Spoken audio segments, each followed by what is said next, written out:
മരിക്കുന്ന സമയത്ത് ഇങ്ങനെ എത്തുമ്പോൾ അൽഹംദുലില്ലാഹ് ഇതൊക്കെ ആസ്വദിക്കാനല്ലേ ഞാൻ പോണത്, ഞാൻ ഓർത്തു പോവുക. ബഹുമാനപ്പെട്ട ഫുളൈൽ ഇബ്നു ഇയാദ് റളിയല്ലാഹു തആല അൻഹു ദർസ് നടത്തുന്ന ഒരു മഹല്ല്, ആ മഹല്ലിൽ വലിയ ബിസിനസ്സുകാരനാണ് അബ്ദുല്ലാഹിൽ മുബാറക് റളിയല്ലാഹു അൻഹു. കച്ചവടക്കാരനാണ്. അദ്ദേഹം കുറേ കച്ചവടം ചെയ്ത് ഒരു 70 വയസ്സ് കഴിഞ്ഞപ്പം മക്കൾ വന്നിട്ട് പറഞ്ഞു, ബാപ്പ ഇനി നിങ്ങൾ അധ്വാനിച്ചൊക്കെ മതി, ഇനി നിങ്ങൾ കച്ചവടമൊക്കെ നിർത്തിക്കാളി, ഞങ്ങൾ മക്കളൊക്കെ അത്യാവശ്യം നയിച്ചു കൊണ്ടുവരാൻ മാത്രമായിട്ടുണ്ടല്ലോ, ഇനി നിങ്ങൾ റെസ്റ്റ് എടുത്തോളീ. ബാപ്പാരെ സ്നേഹിക്കുന്ന ചില മക്കളൊക്കെ അങ്ങനെ പറയും. ചില വാപ്പാരെ മക്കൾ പറഞ്ഞിട്ടും കാത്തു നിൽക്കും ചെയ്യും. പക്ഷേ ആയിരുന്നാലും കഴിവതും ആഫിയത്തുള്ള സമയത്ത് ഹലാലായ രീതിയിലൊക്കെ മക്കളൊക്കെ അധ്വാനിക്കാതെ ബാപ്പാരെ അധ്വാനിക്കണമൊക്കെ നല്ലതാണ്. ഒന്ന്, ജീവിക്കുന്ന കാലത്ത് മറ്റൊരാളെ ആശ്രയിക്കാതിരിക്കുക എന്നുള്ളത്. മറ്റുള്ള ഒരുത്തൻ്റെ സ്വത്തിൽ ഇങ്ങനെ ഓൻ വല്ലതും തെരുവെക്കും, അത് തിന്നിട്ട് കയ്യേക്കും, അങ്ങനെ പറയുന്നതിനേക്കാൾ യദുൽ ഉല്യാ ഖൈറും യദി സുഫ്ല, എപ്പോഴും അങ്ങനെയല്ലേ റസൂലുള്ളാഹി പഠിപ്പിച്ചത്. എപ്പോഴും ഇങ്ങനെ കൊടുക്കാൻ കഴിയുന്ന കൈ ഉണ്ടാകുക. അല്ലാഹു തആല മരണം വരെ ആ രീതിയിലുള്ള കൈ നമുക്കെല്ലാവർക്കും നൽകുമാറാകട്ടെ. അവിടെയല്ലേ എപ്പിസ്ഥാനിക്ക് ഇസ്സത്ത്. ഉസ്താദിൻ്റെ ഇസ്സത്തിൻ്റെ പ്രത്യേകത തന്നെയാണ്. ഏതാളുകളെന്ന് ചോദിച്ചാലും ഒക്കെ ഉസ്താദിൻ്റെ കൈ എപ്പോഴും മേലെ ഇരിക്കട്ടെ. അപ്പം ഈ രീതിയിൽ മക്കൾ ചെയ്ത അങ്ങനെ തന്നെയാണ്. അപ്പോൾ വാപ്പ എന്തെങ്കിലുമൊക്കെ ഹലാലായ രീതി ചെയ്യുകയാണെങ്കിൽ അത് നമ്മൾ മുടക്കണമെന്നില്ല. എന്നാൽ കുറേ ഫിക്കറും ഷുഗറോ കൈമത്തണ്ട് കഴിഞ്ഞു കിട്ടുകയും ചെയ്യും. ഇരിക്കട്ടെ. ഏതായിരുന്നാലും അബ്ദുല്ലാഹിൽ മുബാറക് അള്ളാഹുവിൻ്റെ അടുക്കൽ വന്നിട്ട് പറഞ്ഞു, വാപ്പാ നിങ്ങൾ കച്ചവടമൊക്കെ നിർത്തിക്കാണി. അപ്പോൾ എല്ലാ കച്ചവടം നിർത്തി, ഒരു കച്ചവടം മാത്രം തുടർന്നു. അപ്പോഴും വിവരമറിയാത്ത നാട്ടുകാർ പറഞ്ഞു, ചുടുവെള്ളം. അപ്പോ നാട്ടുകാർ പറഞ്ഞു, അയാൾ വയസ്സും പ്രായമായിട്ട് ദുനിയാവിനോടുള്ള ആർത്തി ഇപ്പോഴും തീർന്നിട്ടില്ല, കണ്ടില്ലേ, പ്രായമായിട്ടും അയാളും ഇങ്ങനെ കച്ചവടം ചെയ്യുന്നു. ഇത് വല്ലാതെ കേട്ടപ്പം അബ്ദുല്ലാഹിൽ മുബാറക് ടെൻഷൻ. ആളുകളൊക്കെ എന്നെ പറ്റി പറയാനുള്ള, പക്ഷേ പറയട്ടെ. മുദ്രിസിൻ്റെ റൂമിൽ പതുക്കെ വന്നിട്ട് അബ്ദുല്ലാഹിൽ മുബാറക് പറഞ്ഞു, ഫുദൈൽ ഇബ്നു ഇയാദ് തങ്ങളെ, ഓ ഫുദൈൽ ഇബ്നു ഇയാദ്, ലൗലാക്ക വാ സ്വഹാബുക മത്തജർതു, ഞാൻ ബാക്കി എല്ലാ കച്ചവടം നിർത്തിവെച്ചു. ഈ കച്ചവടം ഞാൻ ചെയ്യുന്നത് അതിൻ്റെ ബെനിഫിറ്റ്, അതിൻ്റെ ലാഭം പള്ളിയിലെ മുദ്രിസായ നിങ്ങൾക്ക് ശമ്പളം തരാനാണ്, ഈ മുത്താലിമീങ്ങൾക്ക് കിതാബ് വാങ്ങാനാണ്, ഈ മുത്താലിങ്ങളെ ക്യാൻറ്റീനിലെ ഭക്ഷണത്തിൻ്റെ ചെലവിലേക്കാണ്. അതൊന്നും ഈ കുറ്റം പറയുന്ന ആൾക്കാർക്ക് അതൊന്നും അറിയൂലല്ലോ. പക്ഷേ നിങ്ങളും നിങ്ങളെ ശിഷ്യന്മാരും ഇല്ലായിരുന്നുവെങ്കിൽ ഞാൻ ഈ കച്ചവടം നടത്തുമായിരുന്നില്ല. അഥവാ എൻ്റെ കച്ചവടത്തിൻ്റെ ലക്ഷ്യം അതിൻ്റെ കിട്ടുന്ന ലാഭവിഹിതത്തിൽ നിന്ന് അല്ലാഹുവിൻ്റെ ദീന് പഠിപ്പിക്കുന്ന ദർസ് നടക്കലാണ്, ഈ ആലിമീങ്ങളെ പോറ്റലാണ്, അല്ലാഹുവിൻ്റെ ദീനിൻ്റെ നിലനിൽപ്പിന് ആവശ്യമായ ഖാദിമീങ്ങളെ വാർത്തെടുക്കലാണ്. ജനങ്ങൾ അതറിയാത്തവർ കുറ്റം പറയാൻ തുടങ്ങി. കൊല്ലങ്ങൾ പിന്നെയും മുന്നോട്ട് നീങ്ങി. ലാസ്റ്റ് ഘട്ടത്തിൽ മരണം ആസന്നമായപ്പോൾ അബ്ദുല്ലാഹിൽ മുബാറക് റളിയല്ലാഹു തആല അൻഹു മരിക്കാൻ പോവുകയാണ്. തൻ്റെ ഭാര്യയുണ്ട്, മക്കളുണ്ട്, മറ്റു പലരുമുണ്ട്. അവരിങ്ങനെ ചുറ്റുഭാഗത്തും കൂടി നിന്ന് ബാപ്പ മരിക്കുന്നുവല്ലോ, അതുപോലെ തന്നെ നാട്ടുകാർ പോകുന്നുവല്ലോ, എല്ലാവരും ബേജാറിൽ ഇങ്ങനെ കരയുമ്പോൾ മഹാനവറുകൾ കൈയിങ്ങനെ അടിക്കുകയാണ്. ആളുകൾ ശ്രദ്ധിച്ചു. സഖറാത്തിന്റെ ഹാലിൽ എന്താണ് ഈ കൈയടിക്കുന്നത്? പിന്നെ മുകളിലേക്കാണ് ചൂണ്ടുന്നത്. ആളുകൾ ഇങ്ങനെ നോക്കുകയാണ്. ആ സമയത്ത് ബഹുമാനപ്പെട്ട അബ്ദുല്ലാഹിൽ മുബാറക്കിന്റെ വചനം എന്താ? മിസ്ലി ഹാദാ ഫൽഅമലിൽ ആമിലൂൻ, മിസ്ലി ഹാദാ ഫൽഅമലിൽ ആമിലൂൻ. ഓ അധ്വാനിക്കുന്ന മനുഷ്യരെ, കഷ്ടപ്പെടുന്ന മനുഷ്യരെ, അധ്വാനിക്കുന്നുവോ? ഞാനിതാ കാണുകയാണ് അതിൻ്റെ ബെനിഫിറ്റ്. അതെ, സ്വർഗം എന്നെ മാടി വിളിക്കുന്നു, ഹൗർലിങ്ങൾ ഇങ്ങനെ പുഞ്ചിരിക്കുന്നു, കളകളാരവം മുഴക്കി സ്വർഗത്തിൽ അതിഥികൾ ഇങ്ങനെ ഒഴുകുന്നു, അവിടുത്തെ പൂമ്പാറ്റകൾ പാറിപ്പറക്കുന്നു, റഹ്മത്തിന്റെ മലക്കുകൾ എന്നെ കാത്തിരിക്കുന്നു. ഞാൻ ഇൽമു പഠിക്കുന്ന മുത്താലിമീങ്ങൾക്ക് വേണ്ടി, ഇൽമു പഠിപ്പിക്കുന്ന ഉസ്താദുമാർക്ക് വേണ്ടി ഞാൻ എൻ്റെ അധ്വാനം മാറ്റിവെച്ചപ്പോൾ അതിൻ്റെ ഫലം ഞാനിതാ കാണുകയാണ്, അത് ആസ്വദിക്കാൻ ഞാനിതാ പോവുകയാണ്. അതുകൊണ്ട് അധ്വാനിക്കുന്നവരെ, മക്കൾ LLBക്ക് പഠിപ്പിക്കാൻ വേണ്ടി ലക്ഷങ്ങൾ മുടക്കുന്നുണ്ട്, IPSകാരാക്കാൻ വേണ്ടി അധ്വാനിക്കുന്നുണ്ട്, IASകാരാക്കാൻ വേണ്ടി പണിയെടുക്കുന്നുണ്ട്, MAയും BComഉം B.Edഉം BComഉം ഒക്കെ ആക്കുന്നതിന് വേണ്ടി നല്ലോണം പണിയെടുക്കുന്നുണ്ട്. പക്ഷെ ഉറപ്പിച്ചിട്ടൊരു കാര്യം പറയാൻ കഴിയും, വേണ്ടെന്ന് ഞാൻ പറയുന്നില്ല, IAS ഞാൻ എതിർക്കുന്നില്ല. പക്ഷേ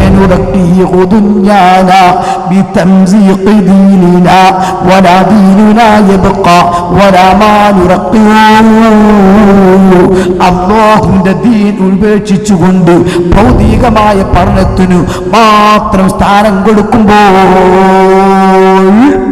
നമ്മൾ മരിച്ചു കഴിഞ്ഞാൽ ആ സമയത്ത് മര്യാദക്കൊന്ന് ഫാത്തിഹ ഓതിയിട്ട് ദുആ ചെയ്യാനുള്ള മക്കൾ പോലും ഇല്ലെങ്കിൽ, ഒരു സാധനത്തിൻ്റെ നിഴൽ അതിനോളമാകുമ്പോൾ അതിൻ്റെ ഇരട്ടിയാകുമ്പോൾ എന്നൊക്കെ നിസ്കാര സമയം ഇങ്ങനെ പഠിച്ചപ്പോഴേ അത് അന്നത്തെ തസൂലപ്പങ്ങ തസൂറായിട്ട് വരികയാണ്, ഇങ്ങനെ വരിക എന്നുള്ളത്.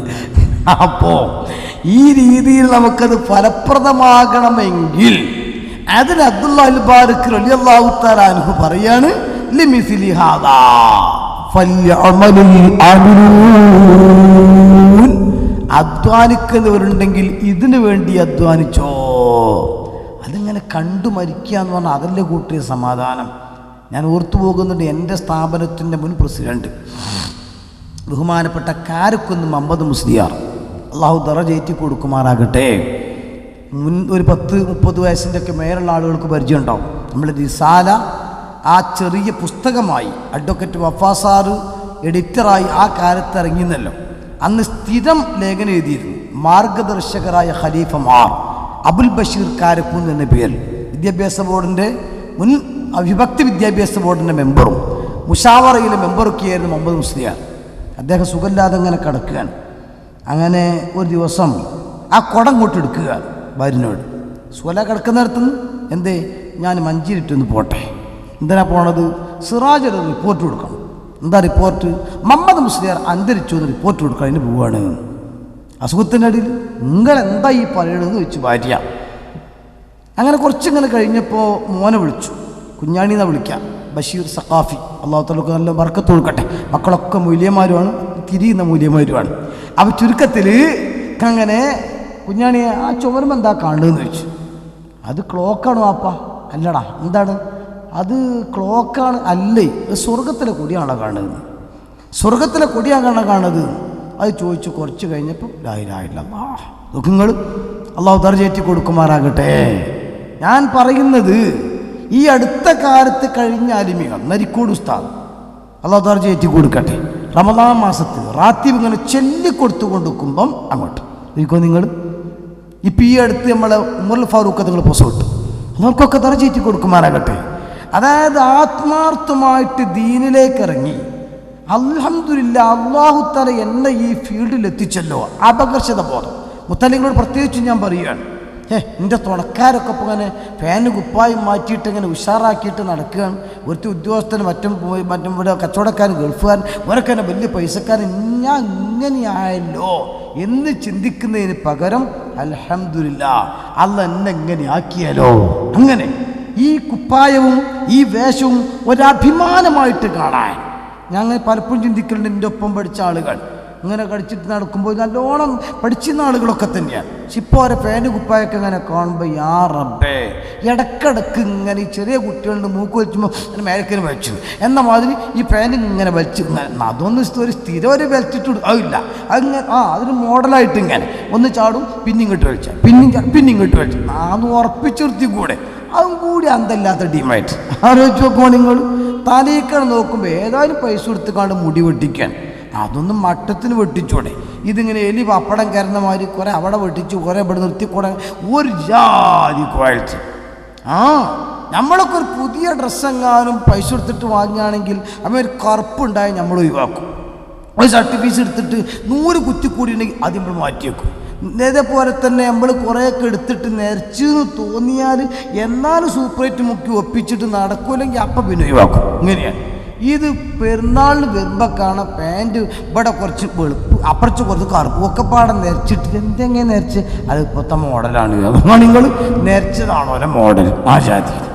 പിന്നെ ഇത് ഈ ഫാനെങ്ങാനും കൊണ്ടുപോയിക്കുകയാണെങ്കിൽ നമ്മളതൊക്കെ ഇനി പഴയതാണെങ്കിൽ ഒന്നുമില്ലെങ്കിൽ ഒരു ഉമ്മാക്ക് നേരം തോത്താനെങ്കിലും ഉപയോഗിക്കാൻ പറ്റും.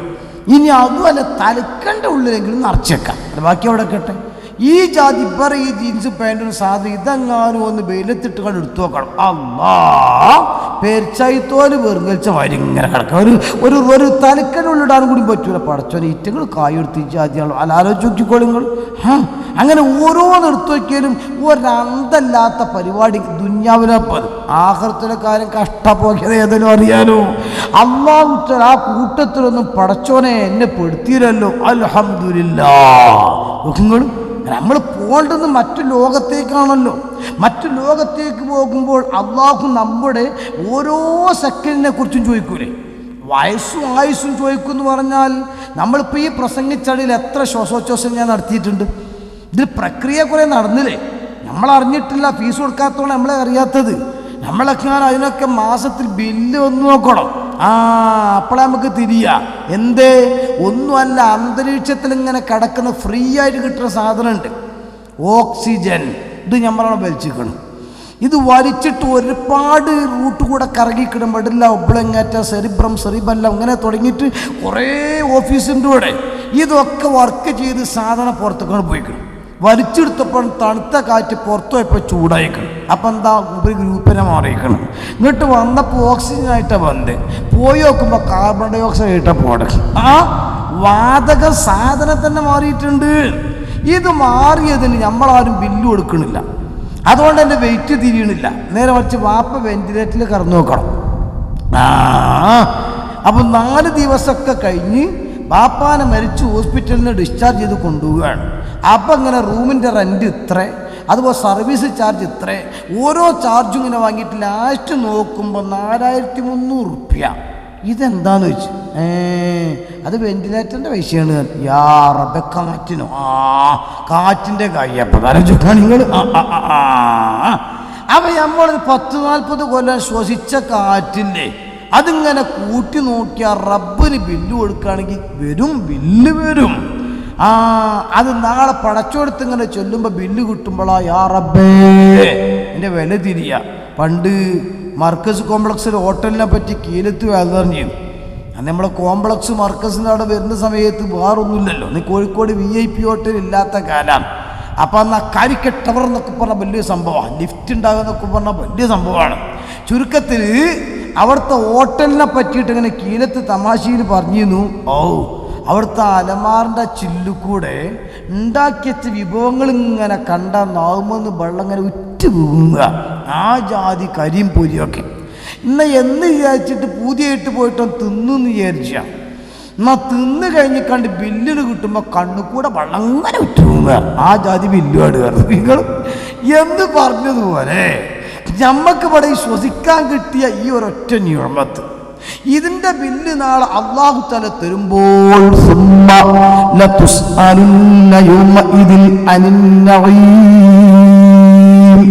എന്റെ പ്രിയപ്പെട്ട മുത്തഅല്ലിമീങ്ങളെ, വളരെ പ്രധാനപ്പെട്ട സമയത്തെക്കുറിച്ച് അല്ലാഹു തആല ചോദിക്കുമ്പോൾ ആ സമയത്തിൽ നിങ്ങൾക്കറിയില്ലേ, ഇമാം നബവിയാണെന്ന് ഞാൻ ഓർത്തു പോകുന്നു. കിതാബ് ഇങ്ങനെ എഴുതിക്കൊണ്ടിരിക്കുന്ന സമയത്ത് തൻ്റെ കയ്യിൽ നിന്ന് പേന താഴേക്ക് വീണു. ആ താഴേക്ക് വീണ പേന അതെടുത്തു കൊണ്ടുവരാൻ വേണ്ടിയിട്ട് പോയപ്പോൾ പേന ഉരുണ്ടുരുണ്ടുപോയി. അവസാനം ആ ഉരുണ്ടുപോയ പേന എടുത്തു കൊണ്ടുവന്നു ആ സീറ്റിൽ തന്നെ ഇരുന്നു കൊണ്ടങ്ങനെ കരയുന്നു. ചോദിക്കുന്നു, എന്തിനാ നിങ്ങൾ കരയുന്നത്? ഇമാം അവരുടെ മറുപടി എന്താ? എൻ്റെ അശ്രദ്ധ കാരണമല്ലേ പേന വീണുപോയത്. ആ വീണുപോയ പേന അത് തിരിച്ചെടുക്കാൻ വേണ്ടി ഞാൻ ചെലവഴിച്ച സമയമില്ലേ, ഈ സമയത്തെക്കുറിച്ച് നാളെ അല്ലാഹുവിനോട് ചോദിക്കുമ്പോ ഞാനെന്ത് മറുപടി പറയുമെന്ന് ആലോചിച്ചുകൊണ്ട് കരഞ്ഞതാണ്. എങ്കിൽ നമ്മുടെ അതേ പ്രായത്തിലുള്ള നമ്മുടെ സ്കൂളിൽ കൂടെ പഠിക്കുന്ന സുഹൃത്തുക്കളില്ലേ, നമ്മുടെ ക്ലാസ്മേറ്റുകളാകുന്ന ആളുകളില്ലേ, നാട്ടിലൂടെ ആപ്പാ കൂപ്പ നടക്കുന്ന കുട്ടികളില്ലേ, ഒന്നെടുത്തു നോക്കിക്കോ, നിങ്ങൾ അവരുടെ സമയത്തിന് വല്ല വിലയുമുണ്ടോ? അൽഹംദുലില്ലാ, നമ്മൾ സുബൈന്റെ മുമ്പ് എഴുന്നേൽക്കുകയാണ്, അവരാ സമയത്ത് കടന്നുറങ്ങുകയാണ്, നമ്മൾ തഹജ്ജുദ് നിസ്കരിക്കുകയാണ്, ഇല്ലെങ്കിലോ സുബൈന്റെ മുമ്പുള്ള 2 റക്അത്ത് നിസ്കരിക്കുകയാണ്. 2 റക്അത്ത് സുബൈ നിസ്കരിച്ച് ചില്ലറയല്ല, ജമാഅത്തായിട്ടാണ് നിസ്കരിച്ചത്. അപ്പൊ 27 ഇരട്ടി കൂലി നമുക്ക് കൂടുതൽ കിട്ടിപ്പോയി. ആ നിസ്കാരം കഴിഞ്ഞ ശേഷം ഉടനെ സലാം വീട്ടുമ്പോഴേക്ക് എഴുന്നേറ്റ് പോരുന്നില്ല, ഇത് ദിക്ർ പൂർണ്ണമായി ചെല്ലുകയാണ്. എന്നിട്ട് നമുക്കും ഭക്ഷണം തരുന്നവർക്കും ഉമ്മാക്കും ഉപ്പാക്കും എല്ലാവർക്കും ദ്വാർക്കുകയാണ്. ഇജാബത്തിന് പുറമെ കൂലിയും കൂടുതൽ കിട്ടിപ്പോയി. പിന്നെ ഖുർആൻ എടുത്ത് വെച്ച് നമ്മൾ ഓതിപ്പോയി, പിന്നെ സബഖിയായ പാഠങ്ങൾ നോക്കിപ്പോയി. അങ്ങനെ ഒരു ദിവസം രാത്രി 12 മണി വരെ ഇൽമുമായി തന്നെ ബന്ധപ്പെട്ടുപോയി. പിന്നെ ഉറങ്ങുന്നത് എന്തിനാ? കുറച്ച് ഞാൻ ഉറങ്ങിയിട്ടില്ലെങ്കിൽ കിതാബ് ഓതുമ്പോൾ ഉറക്കം വന്നു പോകും, സബക്കിൽ ഉറങ്ങിപ്പോകും. ആ ഉറങ്ങാതിരിക്കാൻ, ആഫിയത്ത് കിട്ടാൻ ആ ഉറങ്ങുന്നത്. അപ്പൊ ഉറക്കനും കൂലി കിട്ടിപ്പോയി. ഇപ്പൊ എൻ്റെ പ്രായത്തിലുള്ള ഒരാൾ ഇങ്ങനെ ചിന്തിക്കുക, പടച്ചോനെ 42 കൊല്ലായി ഞാനിവിടെ ഇങ്ങനെ ജീവിക്കാൻ തുടങ്ങിയിട്ട്. എൻ്റെ ഒപ്പം പഠിച്ച കുറേ ആളുകൾ ഗൾഫിൽ പോയി, അതായി ഇതായി കാര്യങ്ങളൊക്കെ.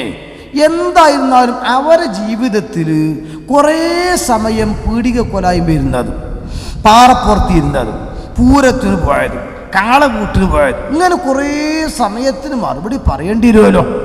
നമ്മൾ അന്ന് ഉസ്താദുമാർക്ക് വേണ്ടിയാണെങ്കിലും നമ്മൾ ഈ ചെയ്തതൊക്കെ എന്തായിരുന്നാലും അൽഹംദുലില്ലാ പുറകോട്ട് ഇങ്ങനെ തിരിഞ്ഞു നോക്കുമ്പോൾ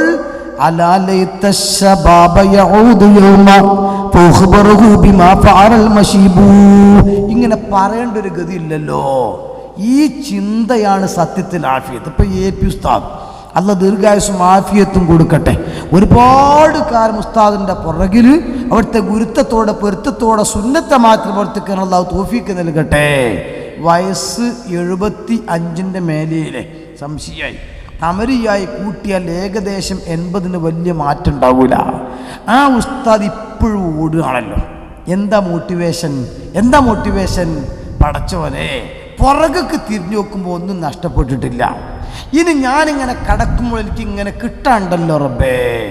സത്യത്തിൽ ആ ഉസ്താദിൻ്റെ ഓട്ടം ഇങ്ങനെ ചിന്തിക്കുമ്പം ഞമ്മക്ക് മോട്ടിവേഷൻ കിട്ടുക.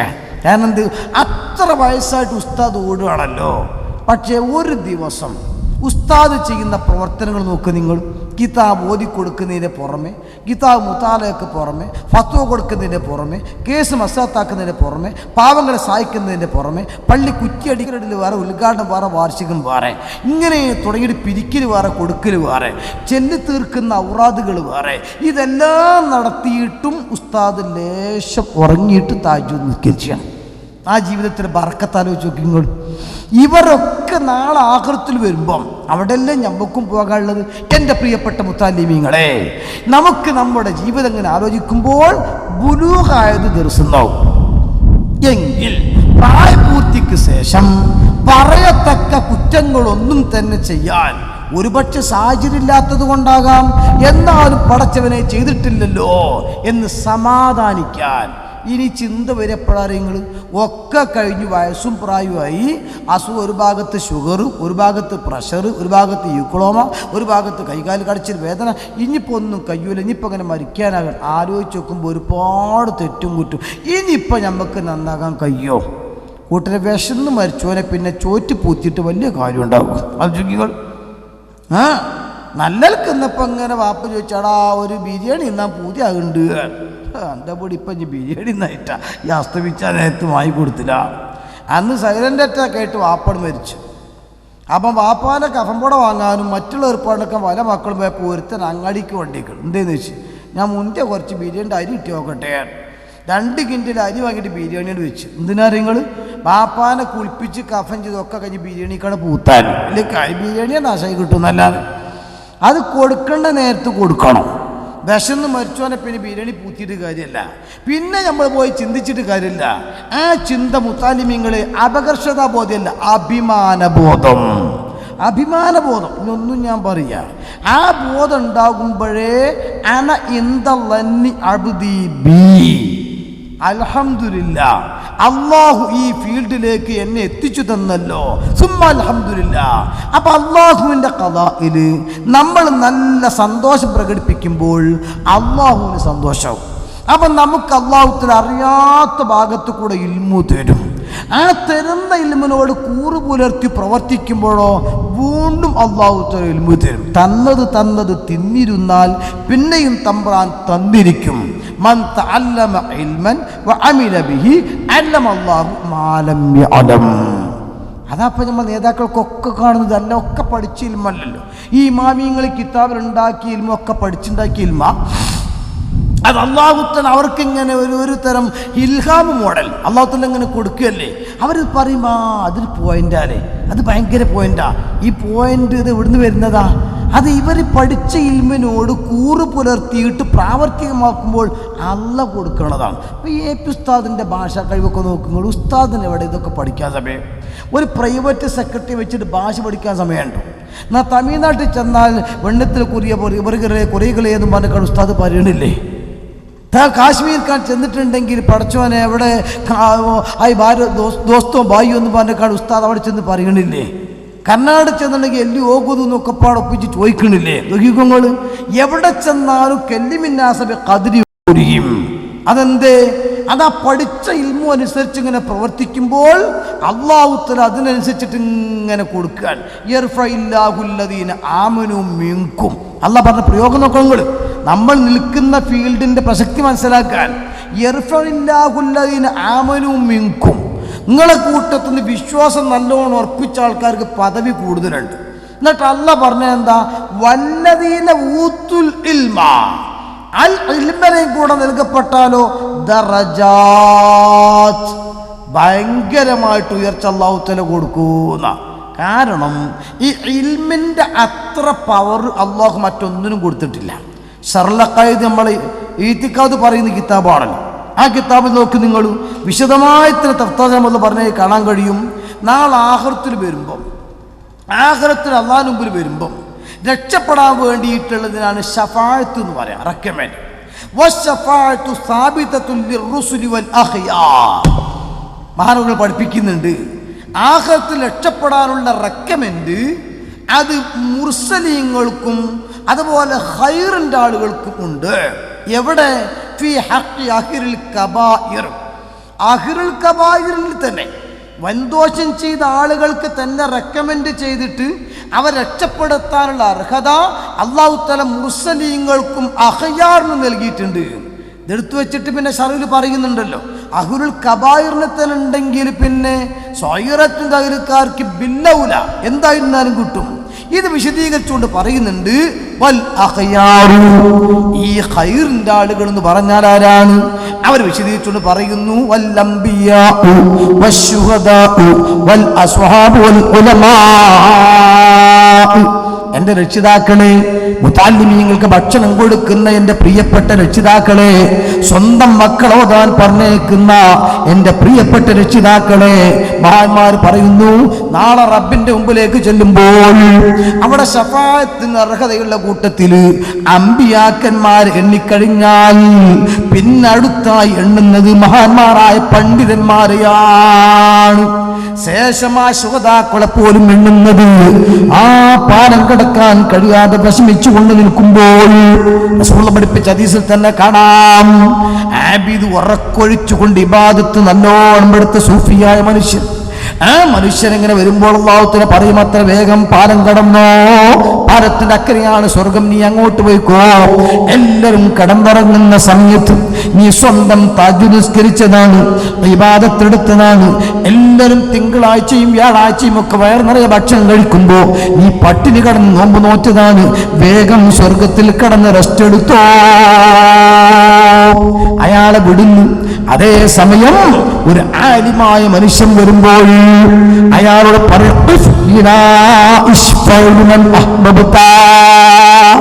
ഈ നല്ല അത് പറഞ്ഞ മൂല്യാരാണ്, നല്ല ദർശനം നടത്തിയ മുദരിസാണ്, പള്ളിയും മദ്രസയും ഒക്കെ ഒരുപാടുണ്ടാക്കിയ ആളാണ്, യതീമക്കളെ കെട്ടിച്ച ആളാണ്, കിണർ കുഴിച്ചു കൊടുത്ത ആളാണ്, വീട് വെച്ചു കൊടുത്ത ആളാണ്, സമുദായത്തിന് മസലത്തുണ്ടാക്കിയ ആളാണ്, ആളുകൾ തെറ്റിപ്പോക്കുമ്പോൾ അവരെ വാഴ്ന്നു പറഞ്ഞ് ഹിദായത്തിലേക്ക് കൊണ്ടുവന്ന ആളാണ്, കള്ളുകുടിയന്മാരെ നന്നാക്കിയ ആളാണ്, വിഗ്രഹങ്ങൾക്ക് നേതൃത്വം കൊടുത്ത ആളാണ്. അതുകൊണ്ട് ഈ ചില്ലറക്കാരനല്ല. എന്റെ അമ്പിയാക്കന്മാരും അവരെടുത്ത ഡ്യൂട്ടി ചെയ്ത ആളാണ് നീ. അൽ ഉലമാ വറസത്തുൽ അംബിയാ, അമ്പിയാക്കന്മാരെ അനന്തരാവകാശം വന്ന ആളാണ് നീ. അതുകൊണ്ട് നീ വലിയ പദവിയിലാണ്, വലിയ മർത്തബയിലാണ്. അതുകൊണ്ട് നിന്റെ കാര്യം മാത്രം നോക്കിയാൽ പോരാ, നേതാവാകുമ്പോൾ അനുയായികളെയും കൂടെ പരിഗണിക്കണം. ഈ വിശാലമായ മാശറയിൽ നിന്ന് നോക്കിക്കോ. നിനക്ക് വെള്ളം തന്നവരുണ്ടോ? നിനക്ക് ഭക്ഷണം തന്നവരുണ്ടോ? നീ വെള്ളിയാഴ്ചകളിൽ ഇങ്ങനെ അത് പറയാൻ പള്ളിയിലൂടെ നടന്നപ്പോൾ നിന്റെ മുമ്പിൽ വിരിച്ച തോർത്തുമുണ്ടിലേക്ക് 10, 20, 50 രൂപ ഇട്ടുകൊണ്ട് നിനക്ക് മോട്ടിവേഷൻ തന്നവരുണ്ടോ? നിന്നെ പഠിപ്പിക്കാൻ പറഞ്ഞു വിട്ട ഉപ്പ, നിന്റെ ജ്യേഷ്ഠൻ, അനുജൻ തുടങ്ങി നിന്റെ ബന്ധുക്കളാരെങ്കിലും നീ സ്വർഗത്തിൽ കടക്കാൻ കഴിയാതെ കഷ്ടപ്പെടുന്നവരുണ്ടോ?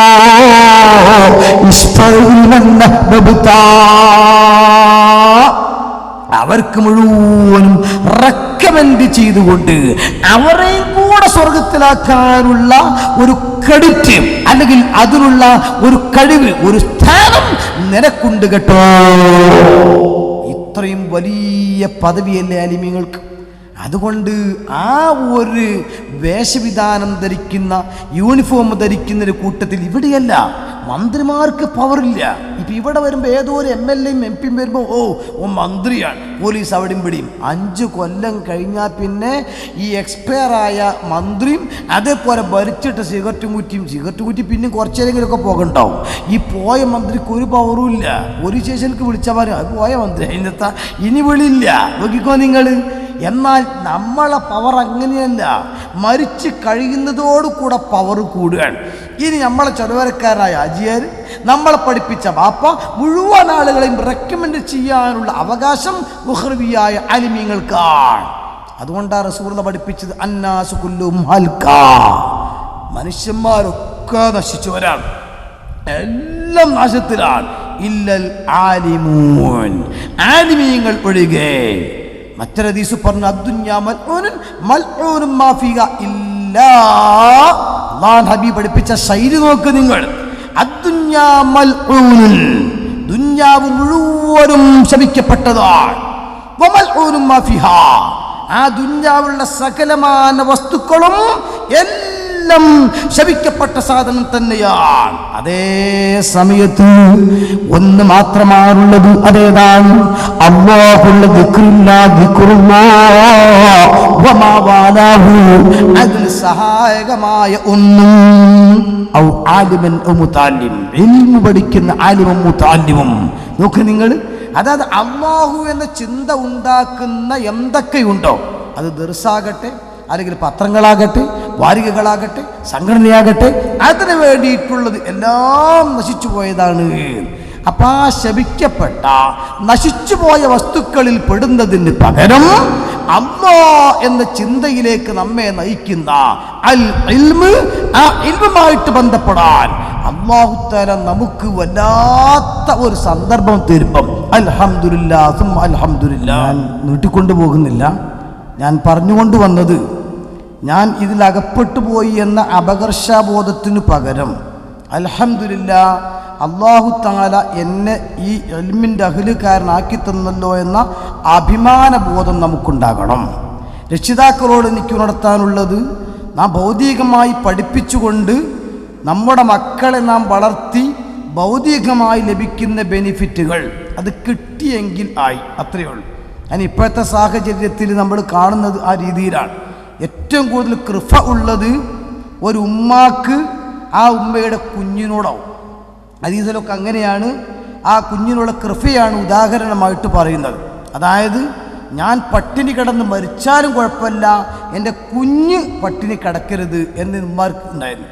ഇപ്പോൾ നേരെ തിരിച്ച് ഉമ്മമാർ കുട്ടികളെ വിൽക്കണ കാലമാണ്.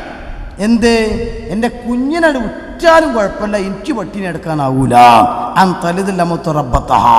അങ്ങനെ പള്ളി ഏറ്റവും കൃപ അത് നശിച്ചു വരുന്ന കാലമാണ് എന്നർത്ഥം. അതുകൊണ്ട് അങ്ങനത്തെ ഒരു കാലഘട്ടത്തിൽ നമ്മൾ മക്കളെ പഠിപ്പിച്ച് ആ മക്കളെ കൊണ്ട് ഒരുപക്ഷെ നമുക്ക് കിട്ടുന്നത് വൃദ്ധസദനത്തിലെ സീറ്റാകും. അവിടെ ഗുരുത്തും പൊരുത്തും എന്താണെന്ന് അറിയുന്ന ഒരു കുഞ്ഞ് അൽ ജന്നത്തു തഹ്ത അഖ്ദാൽ ഉമ്മഹാത്ത്, ഞാൻ ഉമ്മമാരുടെ കാലടി കീഴിലാണ് സ്വർഗമെന്ന് പഠിച്ച് ഇനി ഉമ്മ എന്ത് ചെയ്താലും ആ ഉമ്മയുടെ ഗുരുത്തും പൊരുത്തും ആഗ്രഹിക്കുന്ന മകൻ, ബാപ്പയെ ആദരിക്കുന്ന മകൻ, ഈ സമുദായത്തിൽ ഉപകാരപ്പെടുന്ന മകൻ അതുണ്ടാകണം എന്നതിന് പുറമേ മാശറയിൽ നമ്മെ കൈപിടിക്കുന്ന മകൻ ആ മകനാകണമെങ്കിൽ ഇൽമുമായി ബന്ധപ്പെട്ടുകൊണ്ട് ഉഖ്റവിയായ ആലിമീങ്ങളാക്കാൻ കഴിയണം. നാം കൊടുക്കുന്ന ഭക്ഷണത്തിൻ്റെ വീട്ടുകാരും അതേപോലെ തന്നെ ദർസിന് വേണ്ടി അധ്വാനിക്കുന്ന ആളുകൾ, അതിനുവേണ്ടി സാമ്പത്തികമായി മുടക്കുന്ന ആളുകൾ, നാം കൊടുക്കുന്ന സമ്പത്തും ആരോഗ്യവും സ്വാധീനവും ഞാൻ ഇടയിൽ വെച്ച് ഓർമ്മപ്പെടുത്തിയല്ലോ ബഹുമാനപ്പെട്ട ഫുദൈൽ മിരിയാദിൻ്റെ ദർസിൻ്റെ കമ്മിറ്റിക്കാരെ കാര്യം. ഇതേപോലെ നമ്മൾ വല്ലതും ചെയ്താൽ നാം ആഖിറത്തിലേക്ക് വേണ്ടി ഒരുക്കി വെക്കുന്ന ഏറ്റവും വലിയ സമ്പത്ത് യാ ജാമിഅൽ മാലി ഫിദ്ദുനിയാലി വാരിസിഹി ഹൽ അൻത ബിൽ മാലി ഖബ്റൽ മൗതി മുൻദഫിഊ. ഭൗതികമായ ലോകത്ത് കുറെ സ്വത്തുണ്ടാക്കി വെക്കുന്ന നാം കച്ചവടം നടത്തി ഉണ്ടാക്കി വെക്കുന്നു, ദർസിന് വേണ്ടി ചെലവഴിക്കാതെ, മദ്രസയ്ക്ക് വേണ്ടി കൊടുക്കാതെ, അല്ലെങ്കിൽ മക്കൾക്ക് വേണ്ടി മാത്രം മാറ്റിവെക്കുന്ന കുറേ സമ്പത്ത് നാം മരിക്കുന്നതിൻ്റെ മുമ്പ് അതുകൊണ്ട് ഉപകാരം കിട്ടുമെന്ന 100% ഉറപ്പ് നമുക്കില്ലല്ലോ. എങ്കിൽ ഖദ്ദിം ലിനഫ്സിക ഖബ്ലൽ മൗതി ഫീ മുഹലി ഫഇന്ന ഹല്ലക ബഅദൽ മൗതി മുൻഖതിഉ. നീ ഉണ്ടാക്കി വെക്കുന്ന കേവല സമ്പത്ത് മരണത്തോടുകൂടെ നിനക്ക് മുറിഞ്ഞു പോവുകയാണ്. അതേ സമയത്ത് നീ സമ്പത്ത് മുടക്കി നീ പഠിപ്പിച്ച മക്കളുണ്ടോ? നിന്റെ പണം കൊണ്ട് പഠിച്ചു കൊണ്ടൊരാൾ ആലിമായതുണ്ടോ? നീ അങ്ങ് മരിച്ചുപോയാലും അയാളുടെ ശിഷ്യന്മാരും അവരുടെ ശിഷ്യന്മാരും അങ്ങനെ ഇൽമിന്റെ പാരമ്പര്യം നിലനിൽക്കുന്ന കാലത്തോളം നിന്റെ ഖബറിലേക്ക് അതിന്റെ വരുമാനം ഇങ്ങ് ലഭിച്ചുകൊണ്ടിരിക്കുകയാണ്. അവർക്ക് ദുആ കിട്ടിക്കൊണ്ടിരിക്കുകയാണ്. ഉസ്താദുമാർക്ക് വേണ്ടി ദുആ ചെയ്യുമ്പോൾ ആ പാരമ്പര്യത്തിൽപ്പെട്ട മുഴുവൻ ഉസ്താദുമാരും അതിൽ കുടുങ്ങുകയാണ്. ഇൽമിന്റെ സ്ഥാപനങ്ങൾക്ക് വേണ്ടി സഹായിക്കുമ്പോൾ ആ സ്ഥാപനത്തിൽ നിന്ന് പഠിച്ചിറങ്ങിയ മുഴുവൻ കുട്ടികളും എത്ര കാലത്തോളം നിലനിൽക്കുന്നുവോ അവർ ചെയ്യുന്ന മുഴുവൻ ഇബാദത്തിന്റെ ഒരംശം അവരുടെ ചുരുങ്ങാതെ നമ്മുടെ ഖബറിലേക്ക് ഇങ്ങനെ കിട്ടിക്കൊണ്ടിരിക്കുകയാണ്. അങ്ങനെ കിട്ടുമ്പോൾ തൊട്ടടുത്ത ഖബർ കിടക്കുന്ന ഒരു ആലിമ്, അല്ലെങ്കിൽ ആലിമിന്റെ പിതാവ്, അല്ലെങ്കിൽ ആലിമിന്റെ ചെലവുവരക്കാരൻ ഖിയാമത്ത് നാൾ വരെ വരുമാനം ഇങ്ങനെ കിട്ടുമ്പോൾ നമ്മുടെ മക്കളെ പഠിപ്പിച്ചിട്ടില്ല, ഒരു ദിവസം നമ്മളുടെ പ്രവർത്തനത്തിന് വന്നിട്ടില്ല, ഒറ്റ മുത്താലിമിനും ഭക്ഷണം കൊടുത്തിട്ടില്ല. അങ്ങനത്തെ ആളിങ്ങനെ ചിന്തിക്കുന്നു, അല്ലാഹ് അവനൊരു പാവപ്പെട്ട ആളായിരുന്നു, അയാൾക്കല്ല ദുനിയാവ് കൊടുത്തിട്ടില്ല, പക്ഷേ 3 മക്കളെ കൊടുത്ത് 2 മൂല്യമാരായി പോയി. ആ മക്കൾ ഇങ്ങനെ വാള് പറഞ്ഞ് കുറെ മൂല്യമാരെ വാളിലൂടെ ഉണ്ടാക്കിപ്പോയി. ആ വാള് കേട്ടുകൊണ്ട് കിതാബ് ഓതാൻ കുറെ മക്കളെ പറഞ്ഞയച്ചു പോയി. അവരെ കൂട്ടത്തിൽ കുറെ ആലിമീങ്ങൾ ഉണ്ടായി, അവർ പള്ളി ഉണ്ടാക്കി, ദർസുണ്ടാക്കി. അങ്ങനെ അതിന് മുഴുവൻ ബെനിഫിറ്റ് ഈ പാവം മനുഷ്യന്റെ ഖബറിലേക്ക് ഇങ്ങനെ കിട്ടുകയാണ്. ഞാൻ വലിയ ഹാജിയാരായി, ബിസിനസ്സുകാരനായി, ഏർപ്പാടുകാരനായി, എൻ്റെ മക്കൾ ഞാൻ ബിസിനസ്സിലേക്ക് ഇറക്കി, IPS IAS ഒക്കെ ആക്കിയിട്ട് മാറ്റി. 1 ആണ്ട് മാത്രം നല്ലത് അവർ നടത്തി. പിന്നെ അത് തന്നെ മറ്റേതോ ആളുകൾ വിളിച്ചിട്ട് ബോധിപ്പിച്ചതാണ്. അത് കഴിഞ്ഞതോടുകൂടെ വെല്ലിപ്പയോടുകൂടെ കഴിഞ്ഞു. പിന്നെ എൻ്റെ ഖബറിലേക്ക് ഒരാളും ആണ്ട് നടത്തുന്നില്ല, ഒരു വരുമാനം എൻ്റെ ഖബറിലേക്കില്ല. അയാളെപ്പോലെ ഞാനും ആയിരുന്നെങ്കിൽ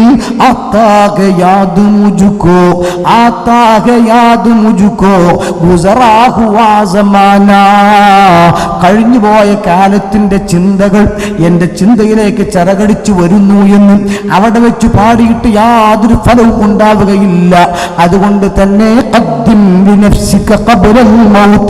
മരിക്കുന്നതിന്റെ മുമ്പ് നമുക്കോ ആലിമാകാൻ കഴിഞ്ഞില്ല എങ്കിൽ മക്കളെങ്കിലും ആലിമാകട്ടെ. മക്കളെയും ആലിമാക്കാൻ കഴിഞ്ഞില്ല, എൻ്റെ ചെലവിൽ കുറച്ച് ആലിമീങ്ങൾ ഉണ്ടാകട്ടെ. അതിനും എനിക്ക് സാഹചര്യം ഇല്ല. എൻ്റെ സമ്പത്ത് കൊണ്ട് അല്ലാഹുവിന്റെ ദീനിന്റെ ഇൽമിന്റെ സ്ഥാപനം നടക്കട്ടെ.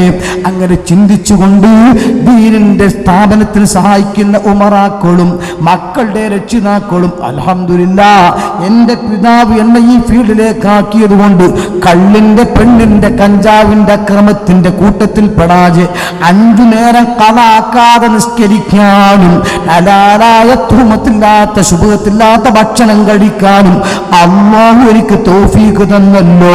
അതുകൊണ്ട് ഈ ഫീൽഡിനോട് കൂറ് പുലർത്തിയിട്ട് റബ്ബിന്റെ ദീനിന് എന്നെ കൊണ്ട് കഴിയുന്ന ഖിദ്മത്ത് ഞാൻ ചെയ്താൽ നാളെ റബ്ബ് ആയുസ്സും വയസ്സും സമ്പത്തും സമയവും ആരോഗ്യവും അറിവും എന്തിൽ ചിലവഴിച്ചെന്ന് ചോദിക്കുമ്പോൾ സമാധാനത്തോടെ മറുപടി കൊടുക്കാമല്ലോ എന്ന ചിന്തയിൽ അഭിമാനബോധത്തോടുകൂടെ മുത്താലിമീങ്ങളും ഇത് രണ്ടും കൂടെ മുന്നോട്ട് നീങ്ങുമ്പോൾ ഇഖാമത്തുദ്ദീനും ഇശാഅത്തുദ്ദീനും അത് നന്നായി നടക്കും. അങ്ങനെ നടക്കുമ്പോൾ അള്ളാഹുവിൻ്റെ പൊരുത്തം കിട്ടും.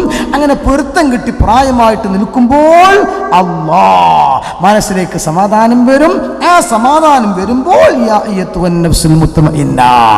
സമാധാനമുള്ള ഹൃദയത്തിലുടമയെ ധൈര്യമായിട്ട് മടങ്ങിക്കോ ഇലാ റബ്ബിക്ക്, നിന്റെ റബ്ബിലേക്ക് റാദിയത്തൻ മർദിയാ.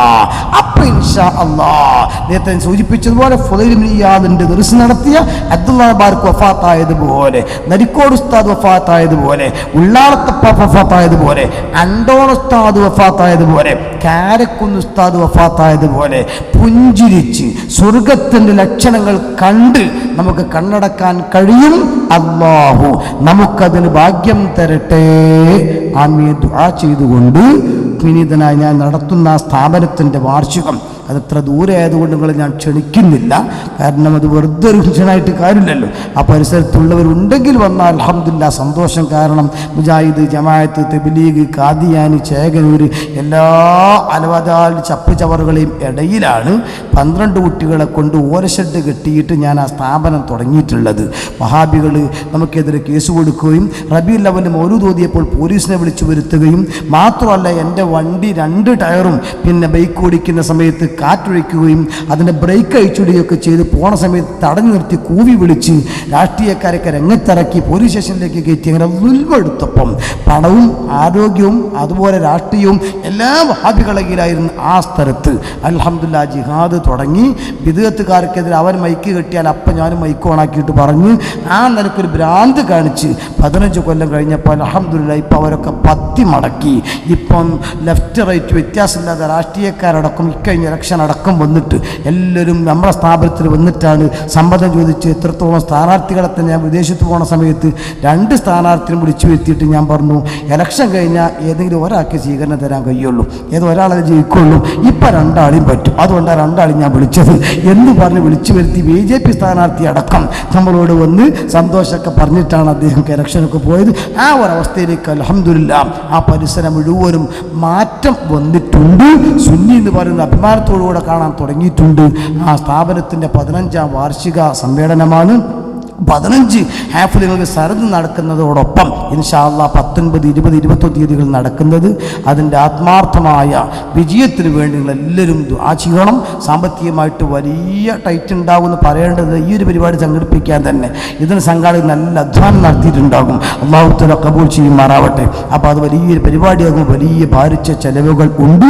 അതിനുവേണ്ടി പരിപാടിക്ക് പോകുന്നിടത്തുനിന്നും അല്ലാത്തിടത്തുനിന്നും ഒക്കെ അരിയും ഇറച്ചിയും മറ്റൊക്കെ സമ്പാദിക്കുന്നവരുണ്ട്. അല്ലാഹു എല്ലാവർക്കും ബറക്കത്ത് കൊടുക്കുമാറാകട്ടെ. പള്ളിയുടെ പണി 5 ഘട്ടമായിട്ടാണ്. കാരണം 12 കുട്ടികളെ കൊണ്ട് തുടങ്ങിയതാണല്ലോ.